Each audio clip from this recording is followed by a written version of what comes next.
Well, good afternoon, and let me make it quite clear at the start that both Bob and I are most relieved that we have a legitimate excuse not to have run in the London Marathon. As is customary, we're live in the studio on Sunday afternoon to bring you the best football action, a comment or two, and the latest news. Our action starts in the third division with Huddersfield Town against Chester, moves up a division for Orient against Sheffield Wednesday, and ends at the top of the first division, Aston Villa against Southampton. And today's news includes the future of one of England's top coaches, the player who is moving sooner than he would wish, and the latest on the League Cup final injury front. Well, now for one of our scheduled visits to the third division for the game between Huddersfield Town, on course for promotion, and Chester, looking safe halfway up the table, until you realise that yesterday only 3 or 4 points separated them from their rivals at the bottom. Your commentator is John Motson. The millstone grit in the buildings on the hillside gives flavour to a true Yorkshire setting as we bring the match of the day cameras to a textile town and to Leeds Road, Huddersfield, a ground full of football folklore. And if the town have experienced more lows than highs in recent years, one man is now pushing them back in the right direction. And he's Mick Buxton, who took over as Huddersfield's manager when they were 87th in the Football League, led them to the 4th Division Championship last season and could now win promotion for the second year running. His team is unchanged today, and it's made up of honest players who've mostly spent their career in the lower divisions. The only star name is Steve Kindon, who is currently only the substitute, while the goalkeeper Neil Freeman is due to return to Birmingham City after this match following his loan period here.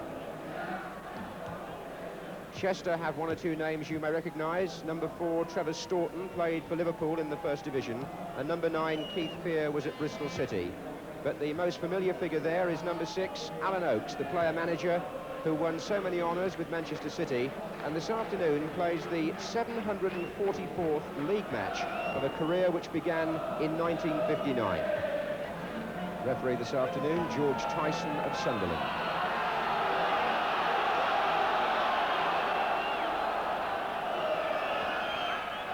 It's 5 weeks since Huddersfield in the Stripes played a league match on this pitch, and after 3 good away performances, they're looking for something at home today to support their promotion bid. They lie 3rd at the start of the match.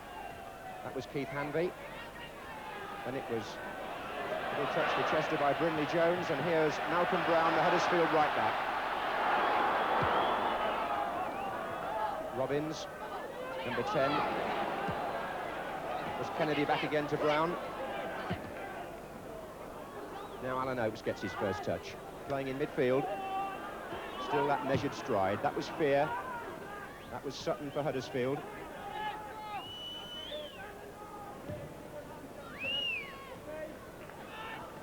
Teams have already met this season at Chester, where Huddersfield won 2-0. The rain has held off. It was a fairly strong wind. This is Cottam for Chester.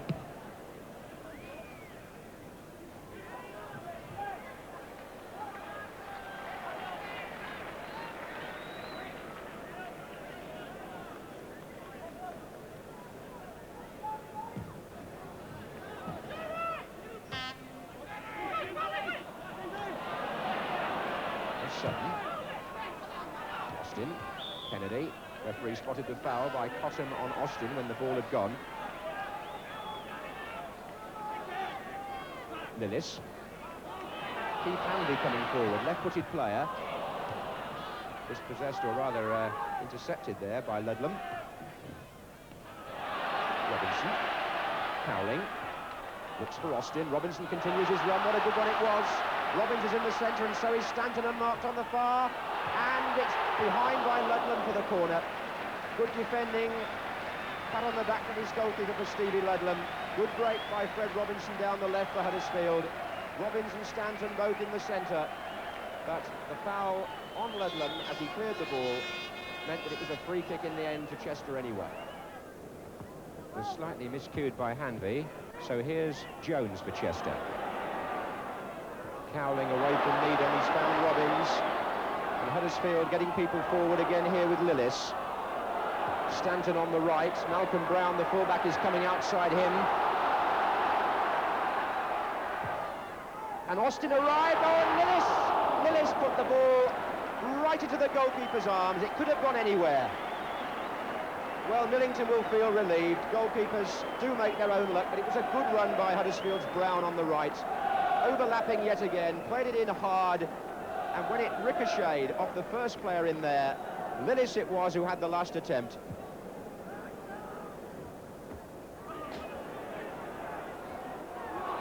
Robbins to Cowling, and it's all Huddersfield. And away Cotton.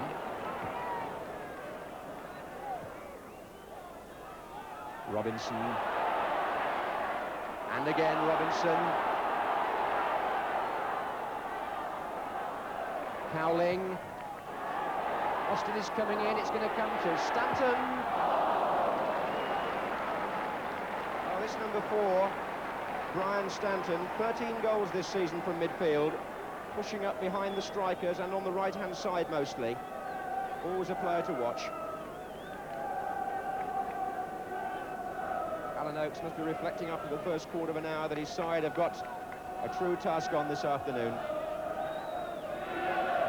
Bench, John Hazelden and Nick Buxton will be feeling that they've made plenty of promising openings from midfield, but so far haven't quite got the final ball in. Ludlam. Oh, we got caught there by a very late challenge from Mick Kennedy. Now that was, as the referee quickly realised,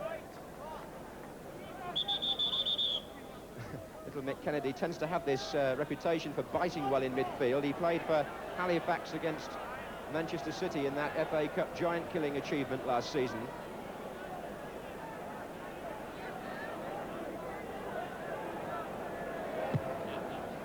Oh, dear me, the free kick totally wasted by Chester. And they might pay for that. Here's Kennedy. Needham intercepting, though. Willis across to meet him. And Hamby it was who brought down Birch.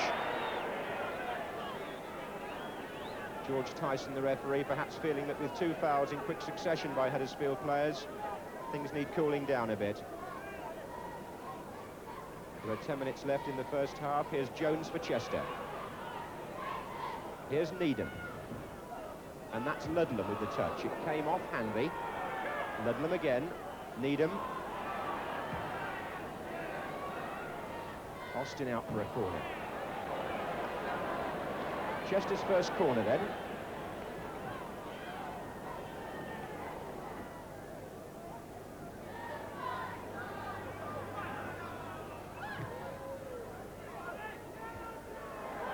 Header out by Sutton, back in again by Jones. Sutton once more, need to work overtime there, the centre half. Jones again though.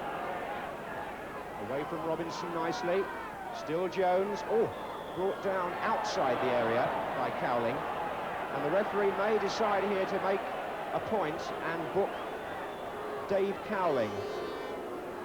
May have something to do with the temperature of the game, that it's the 3rd intentional foul in the course of a couple of minutes, and he's the unlucky one who gets caution for it.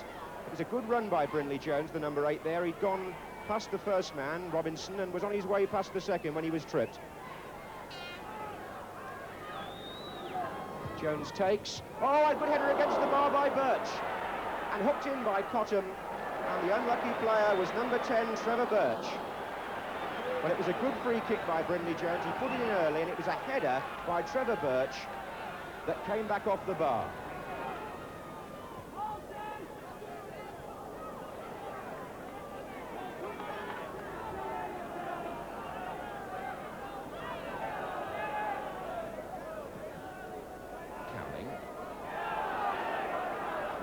Minutes left then in the first half here at Leeds Road. Huddersfield 0, Chester 0.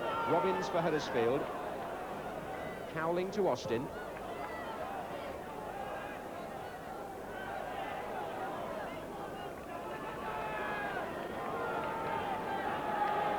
Kennedy has gone across to take the throw, and Sutton has come forward from the back. Robbins. Kennedy. Robinson. Oh. He got it back, though, did Robinson. And he's on his way again here with a chance. And Fred Robinson, who's had a very good first half, was unlucky there. He tried to get a cross in earlier on and completely miscued it. And then he saw his chance to get into space in the penalty area. And that low shot just wide of the far post. Fred Robinson's shot was one of Huddersfield's better efforts, and we rejoin their attempts to break through in the second half. In the meantime, Paul Needham, the Chester right back, has been booked. And Kennedy with the long throw. Robbins going short. Austin coming off the near post. Header by Cotton. Robbins. Lillis. Oh, and Millington going to his right. Lillis getting the header in there, and Millington just dropping on it without a great deal of time to spare. Fear.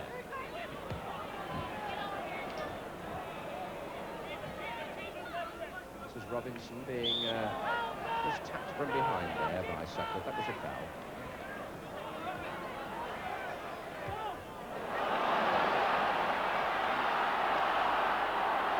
Now this could be hopeful for Huddersfield.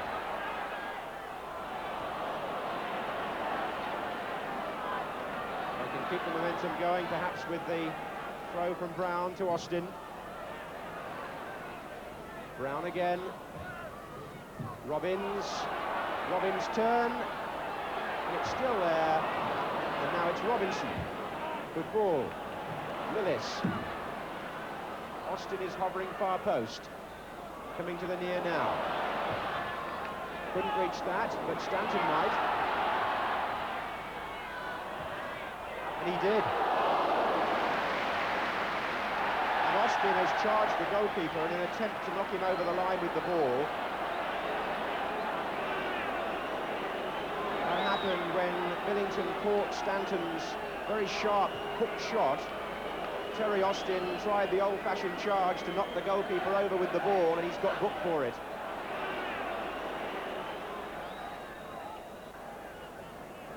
It was Stanton who had the shot.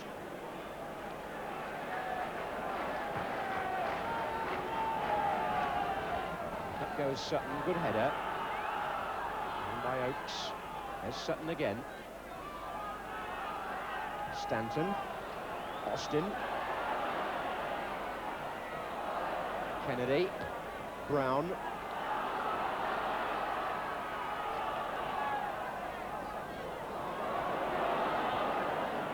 Stanton, Austin, and it came off Rayner.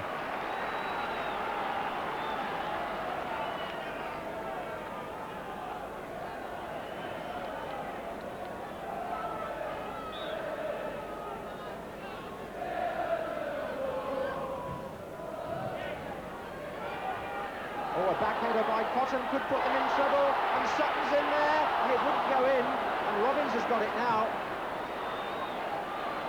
Well, what an unbelievable scramble. A back header by John Cotton that must have put his heart in his mouth. He thought it was going to be an own goal.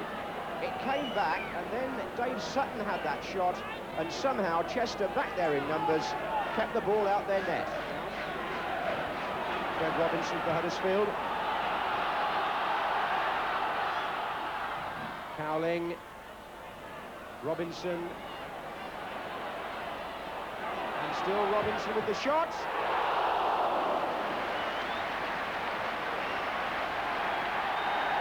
And as that shot flies wide, the crowd respond to the appearance of Steve Kindon.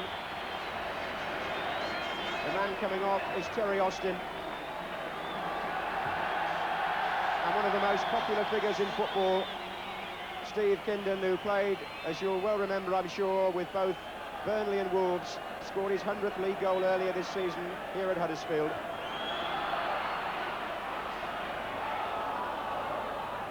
Kindon has gone into the centre-forward position straight away. Straight swap for Austin.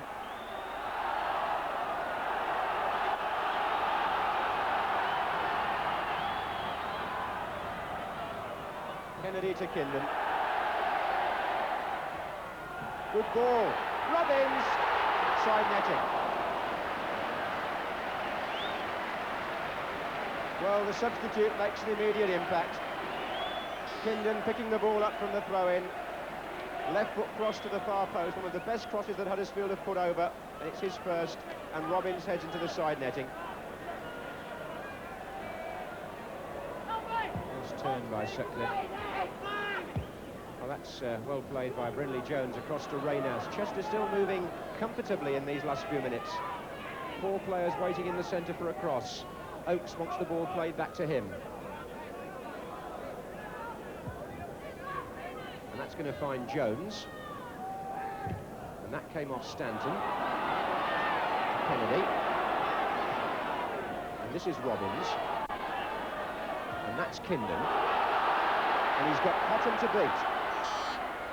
Cowling's in the middle. It came off Cotton. Kindon again. And Lillis is arriving.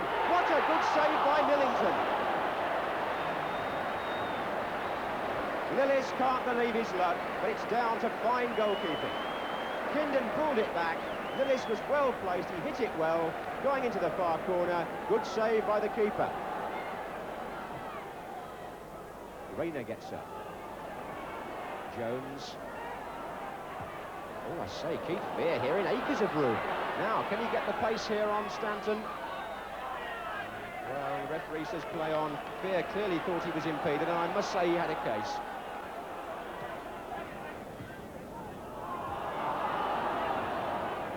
Kindon. Lillis. Cowling. And still Cowling. And Millington pushed it up and Staunton volleyed away. Kennedy. Stanton. Miskick. Total miscue. Well, the goalkeeper there on the cross from Cowling didn't seem entirely happy. He could only push the ball up. But Staunton, who I think is a candidate for man of the match this afternoon, got the ball away again.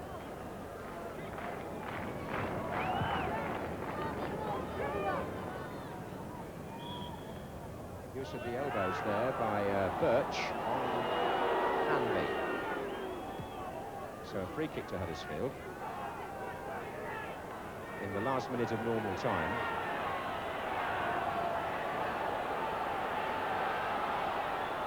Taken by Kennedy. Oh, they're in each other's way there, the two centre-backs, but they got the ball out. That's Lillis. This is Fred Robinson. Chester are coming out looking for an offside, and they might make an attack out of it. It's Jones on the chase, and he could beat Robinson here for speed, and he's got support from Ludlam and from Birch, and Robinson's in trouble, and what a mix-up. Do you know there were 3 Chester players there waiting to put that in? Huddersfield were in an awful mess. The linesman, fortunately for them, spotted something right at the last, but initially they were hopelessly outnumbered. There was an offside decision, actually, against one of the spare players there. And there it is, a valuable home point drop by Huddersfield Town in their promotion bid. Alan Oakes shakes the referee's hand. His Chester team will be pleased with that performance. Although they relied on Millington for one great save towards the end from Lillis, it was a disciplined performance by Chester, who took the sting out of Huddersfield, and the home side just couldn't get the final touch. They played a lot better than that, and on the day the final score is Huddersfield 0, Chester 0. Well, plenty of near misses, but not a lot of goals around in that match, which will disappoint those of you who carry a banner for third division football. But at the end of the season, both Huddersfield and Chester might find yesterday's point apiece to be precious, as are the points at stake at the top of the second division, where West Ham and Notts County apart, the clubs appear to be competing to throw away their promotion chances. And while that happens, there's still hope for many, including Sheffield Wednesday, who yesterday were in London to play Orient, and we join the match in the second half. Orient are in white, playing from left to right. Your commentator, Desmond Nineham.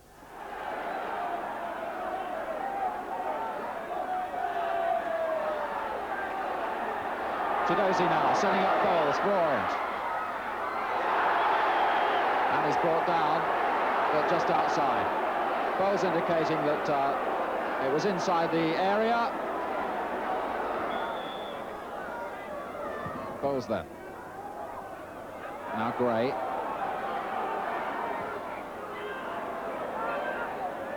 Bowles got his head to it. The ball very nearly went into the net, but the whistle had gone.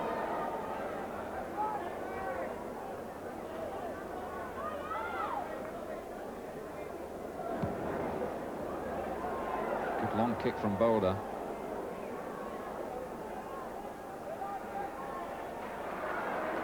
Peter Taylor now.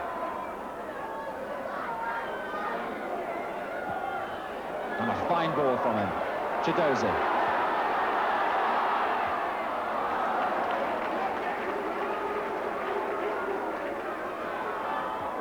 There's Bowles. Another bend one for Mayo. All right, looking a bit more businesslike now. Mayo. Milicevic with the clearance.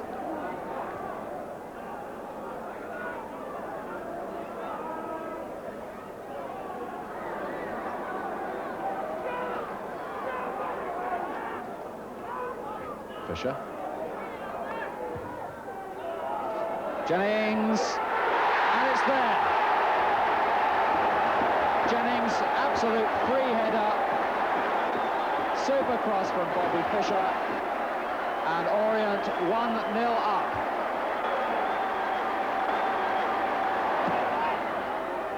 McCulloch. Now Kevin Taylor for Johnson. Curran. Clearance from Roffey. Now Milicevic might try one from there. Has got a little bit of time. Didn't hit it right. And again, he's through. Just went a bit wrong for him. Still got possession.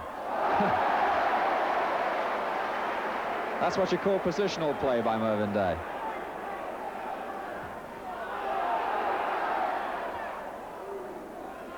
Milicevic seemed to be through there. Just pushed it a little bit wide for himself. And Day, who had to come out, was back in time.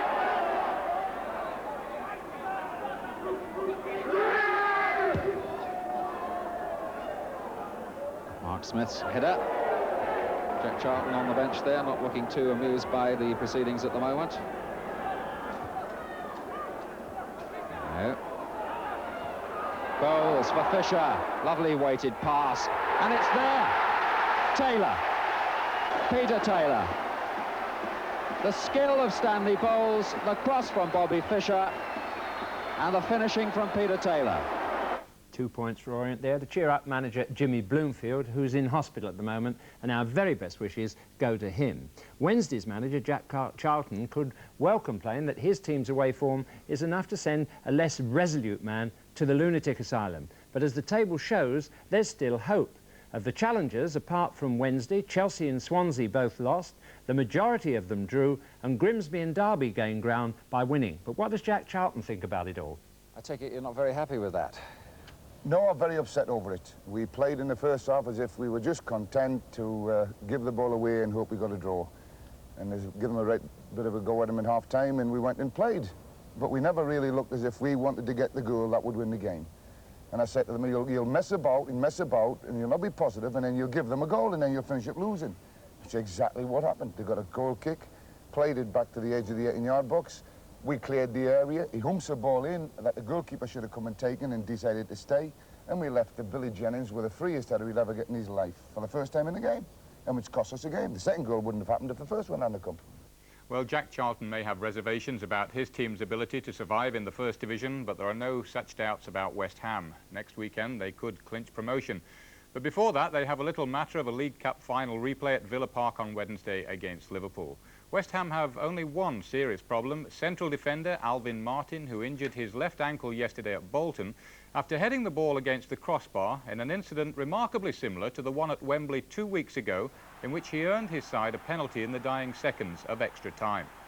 Today's news of Alvin is that his ankle is swollen. Manager John Lyall rates his chances of playing as only 50-50, but he does admit that Martin's strength and determination could still ensure he lines up at Villa Park. Liverpool's major worry is Graham Souness, who has damaged ligaments in his back and who went off during yesterday's 1-0 defeat at Arsenal. He was receiving heat treatment at Anfield this morning, but Bob Paisley says it's a case of wait and see. Definitely ruled out is David Johnson, who broke down in a reserve game yesterday. But the really good news for Liverpool fans is that Phil Thompson came through that game without any problem, and as long as there is no reaction between now and Wednesday, will return to lead the team against West Ham. Bob Paisley also told me today that he thinks Craig Johnston could become a Liverpool player before the end of this week. The original intention was for Johnston to honour his contract and see the season out at Middlesbrough before moving to Anfield. But it appears that certain behind-the-scene activities, including abuse and poison pen letters from the fans and having his car tyres slashed, has created a situation where it is better for Johnston to leave Ayresome Park now. One man who is staying put is Don Howe, Arsenal's highly respected coach. In the last week, it has been suggested that he was considering a return to management, but in fact, while stressing that he would never disregard any offer, Don told me that he is very happy at Highbury, has told the chairman so, and expects to agree a new contract shortly. Now today's results, 3 games in all. In the 3rd division, Portsmouth 1, Oxford 1, and that means Portsmouth stay in 6th place. The crowd at Fratton Park, incidentally, was 12,243, and that's almost 2,000 below the season's average. 2 matches in the 4th division, Torquay 2, Aldershot 0, and Tranmere 2, Wigan 3. That defeat for Aldershot means they stay in 7th place in the 4th division promotion race.